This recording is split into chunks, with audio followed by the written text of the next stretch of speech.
Hello, everybody, and welcome to Hope TV. We're so excited that you're here, and it's a pleasure and a privilege you've tuned in. Man, we're so thankful for you guys for being a part with us. You've been rolling with us since March of 2020. Can you believe that? Over a year. It's crazy, man. And here we are in May 2021. This is another season of our presentation of our shows and episodes, and it's crazy. We just thought we'd be doing this for a few months. And here we are 13 months later, still going, 14 months almost, going strong. And you've been a blessing. So everybody who's tuned in from Apple TV, Roku TV, Twitch, Amazon, we got Facebook, YouTube, Instagram Live, and 3 different websites. Man, can you believe that? So it's crazy. So we're excited. We've had over 100 million, well over 100 million views of our content. And man, we're excited. So everybody who's watching, thank y'all for being a part. I mean, everybody all over the world, from my hometown, Macon, Georgia. What's up, 478? To people in Zimbabwe, Asia, Africa, South America. We've been watching the Caribbean, and we're excited. So welcome. If you're watching through a platform that will allow you to subscribe, to like, to comment, or to share of any of the platforms, please do so. We love to have you to help share it. When you do that, you help our algorithms, our social media algorithms, and our social media engagements.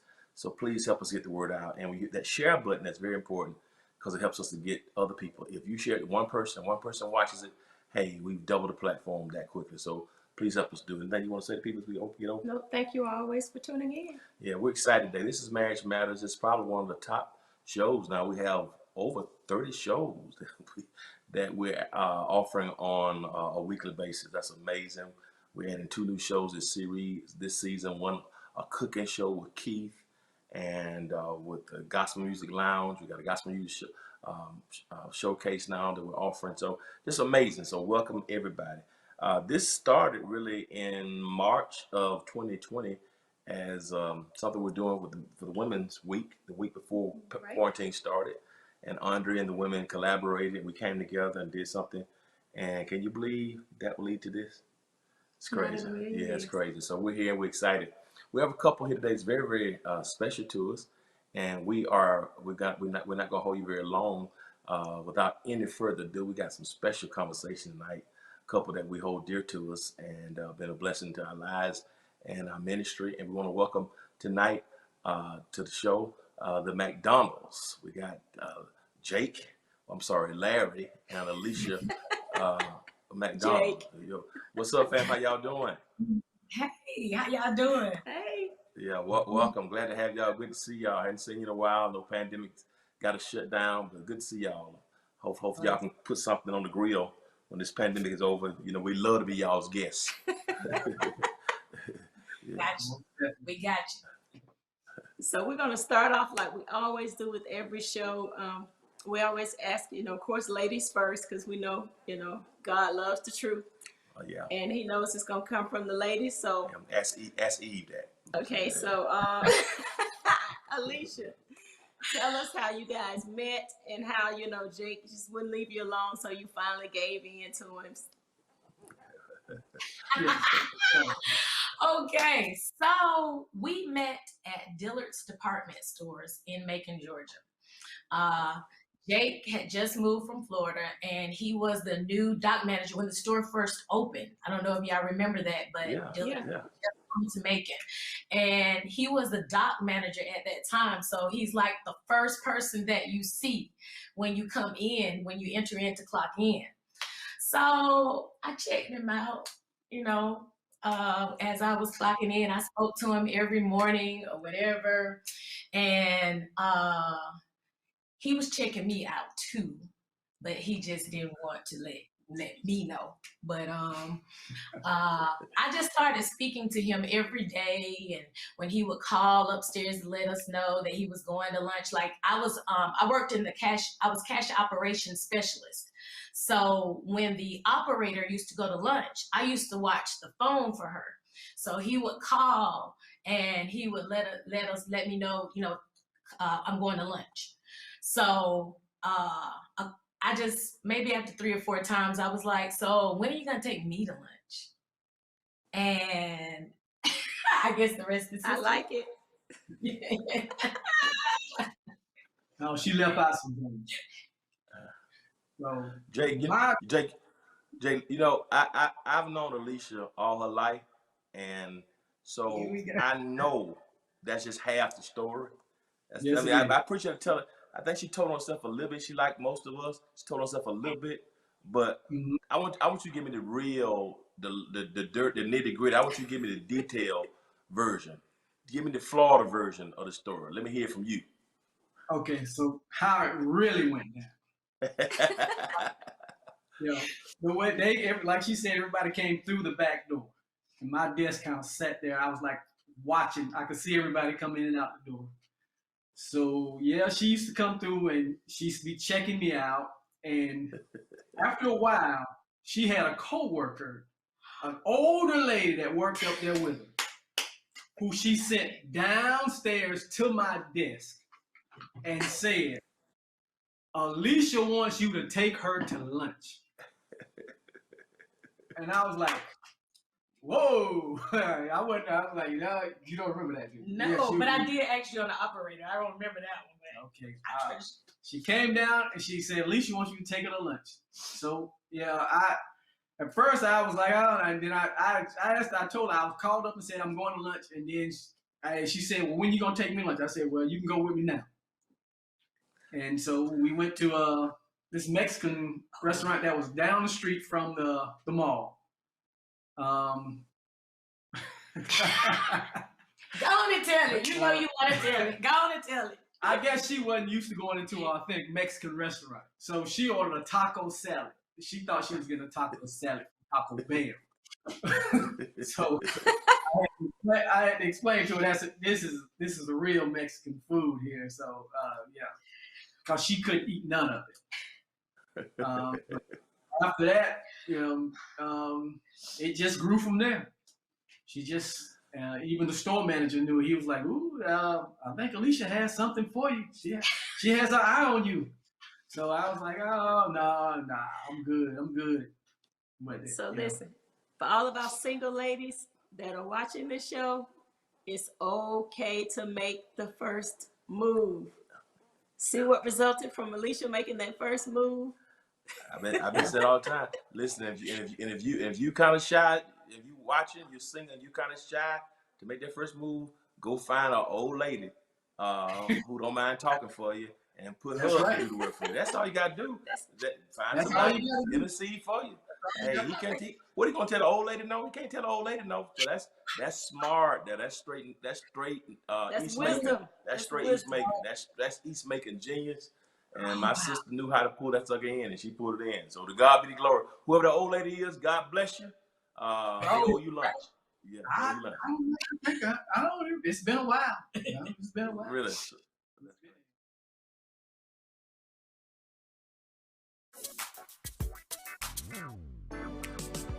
What you're looking for, you can find it here on the whole TV. What you're looking for, what you're looking for, you can find it here on the whole TV. What you're looking for, welcome to the whole TV. Hey, Dad. I need your help asking Jessica to prom. Of course. Love is like the ocean. You have to tread the Oh, waters. Dad, that's not the kind of help I needed. Hey, Jessica. Will you go to prom with me? Yes. You don't have to be perfect to be a perfect parent. Thousands of teens in foster care can't wait to share their first with you. a lot of times it's easy to attach your identity to something you do or somewhere you work because you don't like who you are. In regards to getting to know who you are, one piece that people have to really be ready to is look at themselves honestly. A lot of times we want to sell ourselves an idea of ourselves rather than who we really are.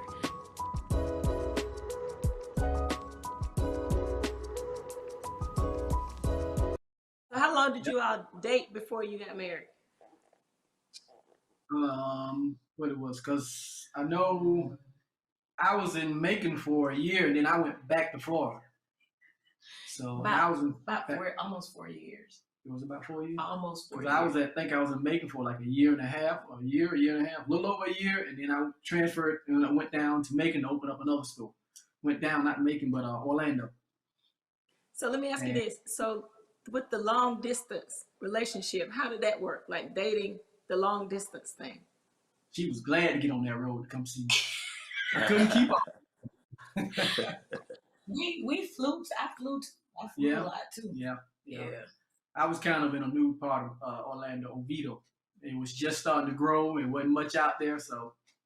I think we would come about maybe once a month or once. Yeah, we would. Something like that. I would come or he would come at least once a month. Okay. So y'all was serious. So by the time he moved to Florida, y'all were pretty serious. By the time he moved to Florida. Yeah. That's great. Yeah. So Jake, how did you know? How did you know she was the one? Actually, I didn't. It just kind of. I learned a long time ago. Somebody told me when you're looking for it, you ain't gonna find it. So I was looking a long time. So cause I hadn't seen a long time, and then I just decided to stop looking. I said, if it's meant to be, it'll just, whoever it is, I just run into them and it'll just happen. So. Wow. How did you know, Alicia? I got lucky.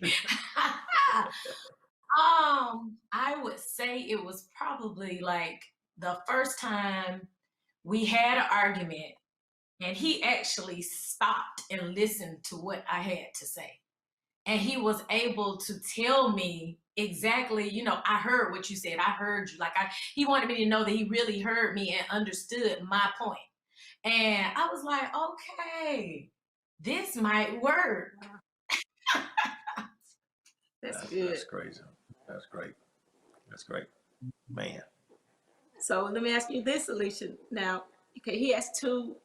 I want to talk about your childhoods, like how you grew up. Yeah.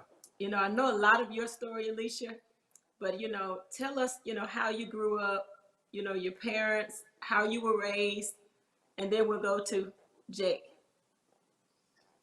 Okay, so I am the eldest of three girls.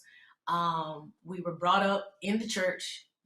We didn't know anything else but church. It was punishment when you couldn't go to church. So we lived for church. So my dad is a pastor. So we were going from Macedonia Baptist Church in Macon to Holly Grove Baptist Church, and even visited on L Street when I was younger. I mean, I just went all these different churches. We went about 3 times, I guess. We had early service, we had regular service, we had BTU, and something he wasn't quite used to. But church was my life growing up. I was in the Baptist household, and singing music is just a part of the Carter family. So that's pretty much how I came up. Yeah, shout out to your parents. Your aunt who just passed, Miss Janice, your mother, and your dad were my first 3 Sunday school teachers. So I spent, probably that's either 6 to 9 years in Sunday school with your family, and then your dad, who I will owe for the rest of my life, is the one who got honored to go out on our first date, December 11th, 1988. I tried for a couple of years, it wouldn't work, but he asked me to come preach for him when I was in college. I said, well, I'll come preach on the one condition: you get your piano player to go out with me. He said, "I'll make it happen." And he made it happen. So at the end of the day, you on this show not cause of you and Jake. It's cause of JW Cohen. Let's just go on and cut through the chase. Because the hate for him. So that's what it is. So shout out to JW. Out of respect for my pastor. Out of respect for my pastor. I went out with him. Yes, you did. Well, you know what? I'm glad y'all went out. Yeah. Praise the Lord. So Jake, so she grew up in the household and church all the time from I remember when she was born. Her and my brother like a month apart. And like Alicia was born in December and Corey was born in January. And we got pictures got pictures. My sister, my mom, one of them got pictures of them when they were literally 2-3 months. So they literally came out the womb at the same time. You ever seen that picture, Alicia? You know what I'm talking about? So yes, it's the baby dedications. Yeah. So y'all got dedicated at the same time. Yes. Yeah. You and Corey got dedicated the same day. So that's the history. So for people watching, and we're still family now. So Jake, you know her family. So tell us about your background, your upbringing. I was born and raised down in my younger years. I was in Deerfield Beach, Florida. I got 2 brothers, 3 sisters. I'm the youngest boy of the boys. My parents weren't married. I was raised mostly by my grandmother and my great-grandmother. My younger years, I stayed with my mama, my brothers and siblings with my grandmother. And then after a while, with my great-grandmother, I had a cousin that was living with her because she was like, at that time, she had to be close to 80. And then he graduated from high school and he was going to college and she needed somebody to come in to replace him. And I think she felt more comfortable with boys than girls because she raised 5 boys herself. She had 6 kids, 5 boys and a girl. So she felt, and I think all of her kids felt better if there was another man or a boy or soon to be man in the house with her. So I was with her for a while up until I moved to Tallahassee, where I went basically right after my 14th birthday. It was the summer of, I think it was the summer of 81. I went to visit on a vacation to visit my aunt and uncle who moved to Tallahassee like 2 years before when he got a new job up there. They lived in a town, South Florida, down like 15 minutes from Deerfield's Pompano. They moved up there and with my 2 cousins who were guys and my other cousin, she's a girl. They got 3 kids, 2 boys and a girl. The oldest was in college at Cookman. And so it was me and my cousin. We're the same age. So we were best friends before they moved. We were like 2 peas in a pod. Yes. And when I was in Deerfield, it was for me, I was wide open at that age. I stayed out even in 6th, 7th grade. I used to go home at 2 or 3 in the morning. I was doing stuff. Yeah, I was doing stuff that grown folks was doing. I was hanging out. I used to hang out with an adult. He was my idol for a while. He didn't do anything but I like motorcycle and cars and all that. He was a mechanic. He was a shade tree, and I was learning. I was basically just hanging out with him, helping him with do anything. Then I moved to Tallahassee because I went up there to visit, and I knew it wasn't gonna be good for me if I went back to South Florida. When I look back, I probably wouldn't be around right now because I think the biggest thing that shook me before I went up there, my brother's best friend got killed in a drive-by, and when they caught the guys, they found out that it was mistaken identity, and he just happened to have the same kind of car the guy that they was looking for had. And that it tore my brother up and it kind of shook me. And when I went up there, that was it. I kind of made my mind up before it was even time to go. I had already made my mind up. So, it's strange because most 14-year-olds with no supervision, they like that. You know what I mean? So if I'm 14 and I can hang out when I want to hang out. So for you to have that kind of awareness is really strange because, you know, so nobody push you to do it. Nobody say come up here to stay out of trouble. Something in you just said, I can't do this. Yep, and as a matter of fact, the conversation I had with my grandmother before I went up there, she was like, "Who knows? You might like it up there and decide to stay." Wow. And you know, they came when I left with them. They were down there visiting. We got in the car. It's like a 7-8 hour trip, and I just kept thinking about that all the way up and thinking about, you know, it ain't nothing's good is gonna come out of me going back to Deerfield, going back down there. Wow. Yes, you know. Wow. So It you was really mature beyond your years, man. That's wonderful. And your grandmother, I mean, to have that wisdom, you know, to have that wisdom, you know, to tell you that, because she saw something. She saw what, you know, down the road before anybody else did. So she planted that seed. I mean, that's a phenomenal story. I want you to talk to us about what your experience is like as a millennial in the entertainment industry. I would honestly say that my gender probably played more of a factor than my age did. She's a female, so she probably don't really know, or she probably can't really, and so then they will just write me off. But we got that together.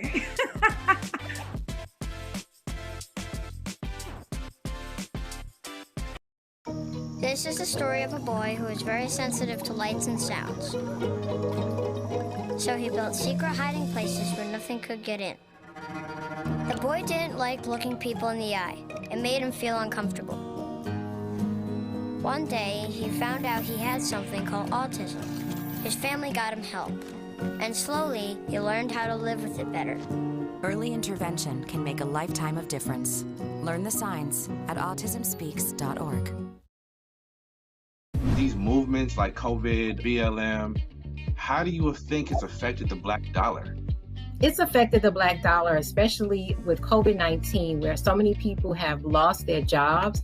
And I don't think people knew to the extent of the loss it was going to be. It's a bit devastating, but I don't say it's the end of the world. I definitely try to help people get on the right track so when the next COVID comes, you're together.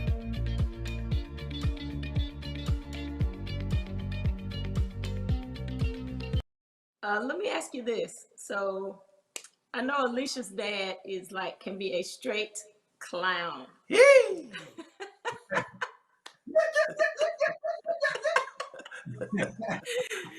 So, Jake, how was it when she took you home and you go into the Carter family? How did they take to you? How did that initial meeting or the initial relationship, how did that go?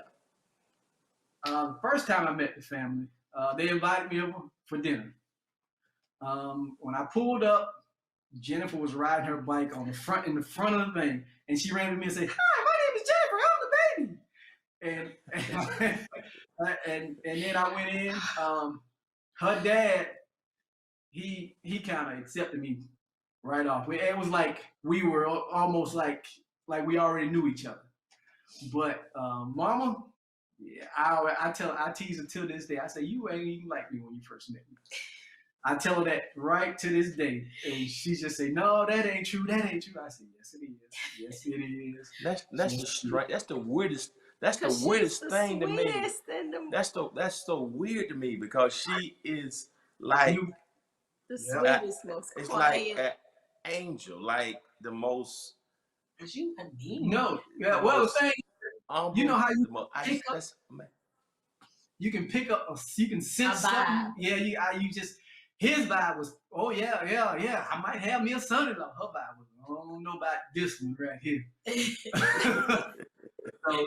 So what do you think it was? What do you think it was? Maybe it could have been the age difference. She probably, because at that time I was 30 something and you were 20, 24. So, and I guess she felt that I had been out there and I experienced much more than the church girl right here. So I don't know, and that she really don't know if Lisa could actually trust me. Was there a trust? Was she know enough about to trust me, or what kind of person I was, or who I was, and all that? Because in Macon, I didn't have any relatives up here this way. My closest relatives lived in Atlanta, and it was just aunt and uncle that lived up there. So I really didn't know. I had a friend who lived in Atlanta, and that was pretty much everybody I knew in Georgia. So. But now you and Mama. Yeah. Now. Yeah. What do you think it was, Alicia? Well, at first, I think they thought that he was imaginary because, like I told them about him and everything, and when I told them, he still didn't come around yet. He didn't come around.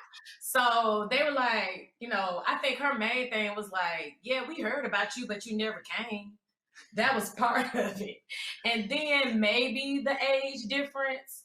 But once he won over my grandmother, I think my mama and Auntie Janice and everybody, like now, like they'll take Jake before they take me. Can't do no wrong. He can do no wrong. That's good. So how was it when you met his family?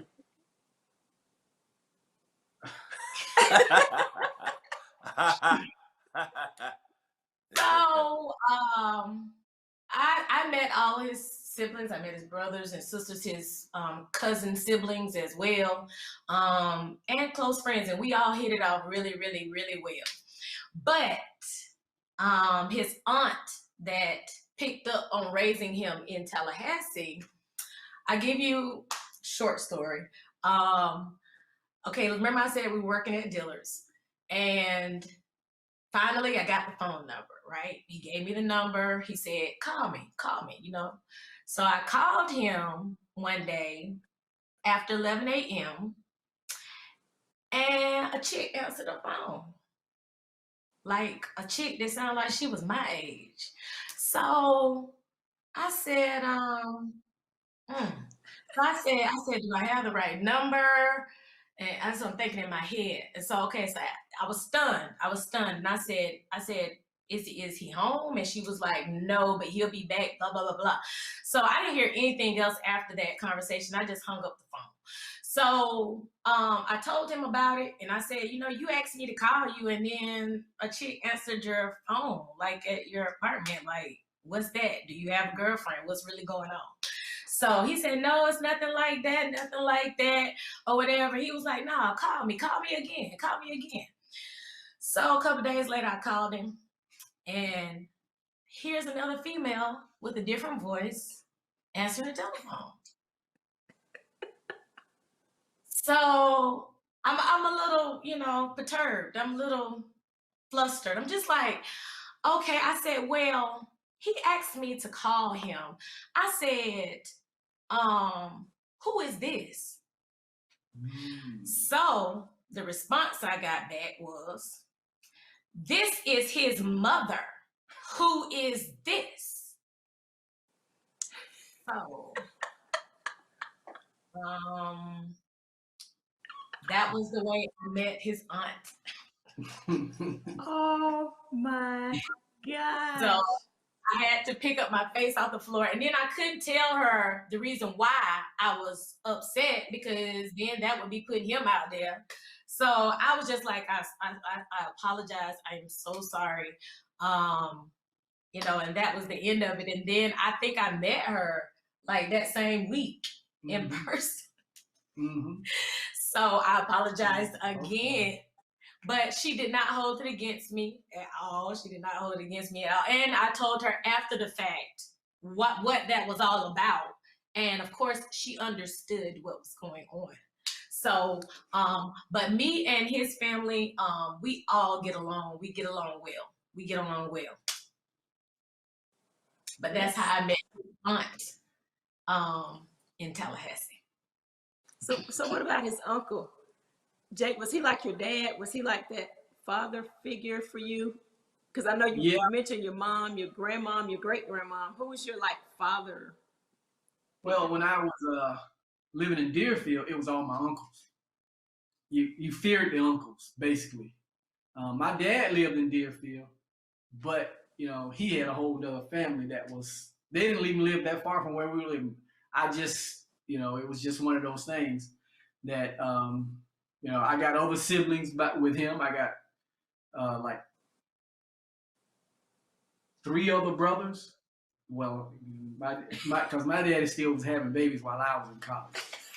So I got 3 brothers that I know about and a sister. But you know, he would give me do anything for me. I just, you know, if I needed something, I could always ask him for it. I just called him and he would do whatever. He actually bought me my first 2 cars. So, yeah, I mean, he was there if I needed him. But, you know, but fear came from my uncles. Now, my uncle that I was living with in Tallahassee, he played no games.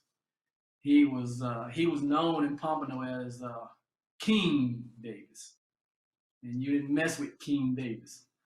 And that is his name. That's his name. Yeah, so he was a disciplinarian. He didn't mind putting hands on you. He used to keep a belt in his nightstand. Luckily he only got me twice. But yeah, I've seen him. It used to be the thing at the house. He gonna beat everybody in the house. Ain't nobody gonna laugh at nobody. So you know, that made sure nobody else did nothing to get everybody else in trouble. But that's where most of that was. But see, my uncles lived, when I was in Deerfield, they lived in different cities. So, you know, at night, there was, you know, you talking about a kid living with his 80-year-old grandmother. I used to leave the house on my bike and, you know, come back whenever, you know, come back when I'm hungry, or come back late at night, or late at night. Or, you know, sometimes I would leave and not come back at all, and they would be looking for me, wondering what happened to me.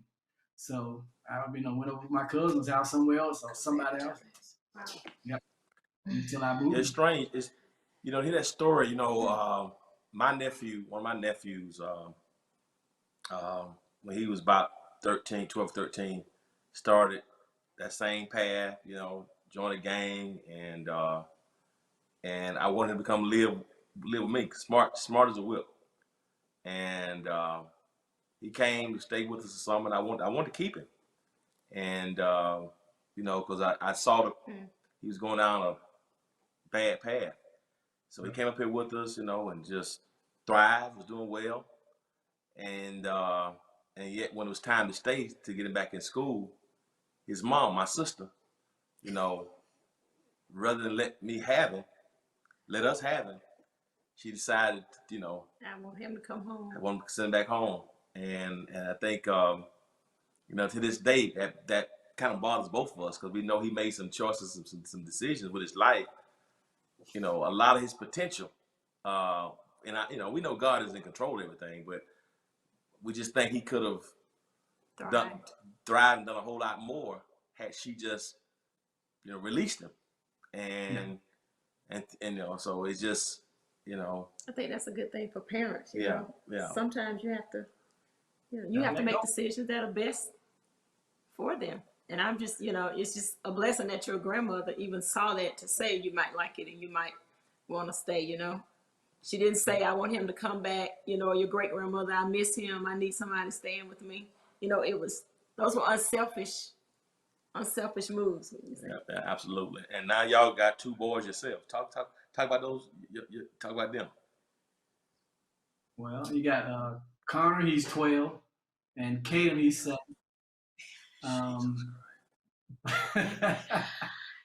Connor is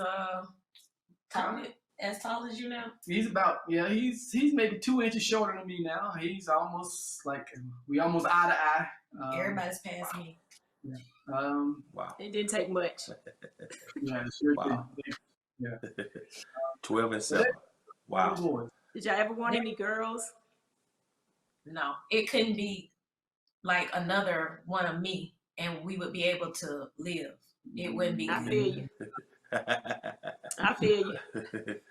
You know, it's been a great conversation. When you think about it, you kind of see a common thread in both stories. You know, it's like, Jake, your great grandmother at 80 had to release you so you could thrive and become and be around something new. If not, you wouldn't be where you are.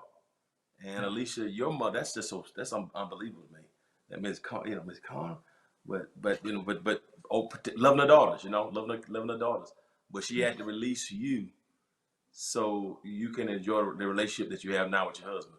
So what would y'all say to parents now?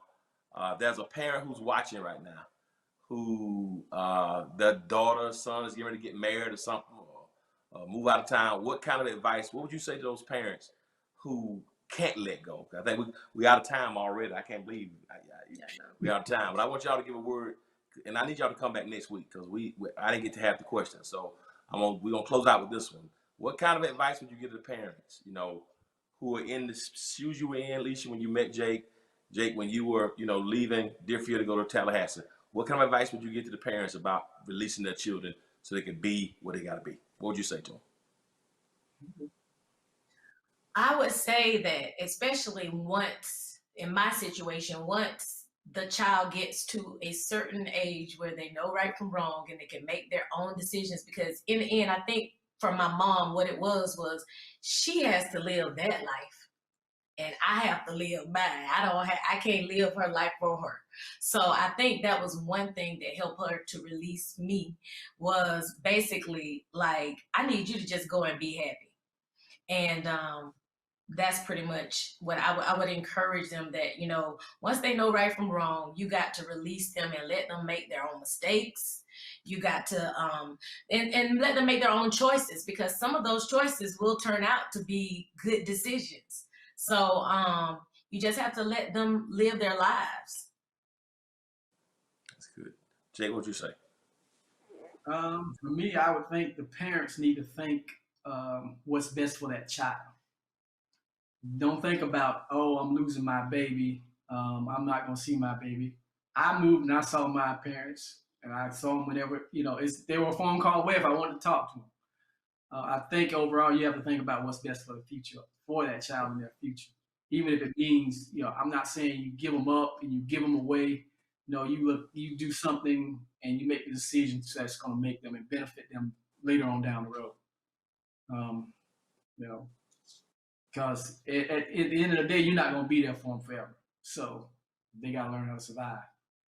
And also, I think by you going there, what makes me admire you even more as a man are those principles and everything that you learned when you were with King Davis in Tallahassee.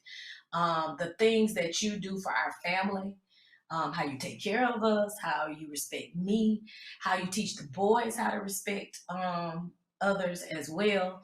I think that if it were not for when you went to Tallahassee, you wouldn't have been able to give that to us. No, he was a good example. He was a great example. He didn't mess with his family. Most definitely didn't mess with his wife. And he took care. He just took care of the family. Not just the family in the house, the extended family. So he was basically the rock for the family for a long time. Wow. That's good. This is great, man. This has been a great conversation. It's been very helpful, very inspirational. And I hope those who've been watching have been inspired. We're going to invite the McDonald's to come back part 2 because we didn't get to have the conversation. So they've considered to come back. We're going to close this session of Marriage Matters. Hope you had a hope-filled day and you got a daily dose of hope even through this broadcast, this show on today. We're going to close out. But on behalf of Andre and I want to thank y'all again for tuning in to Marriage Matters. Tune in next week, same time. Same channel. And always remember this: if you be good to God, God will be good to you. Until next time, peace.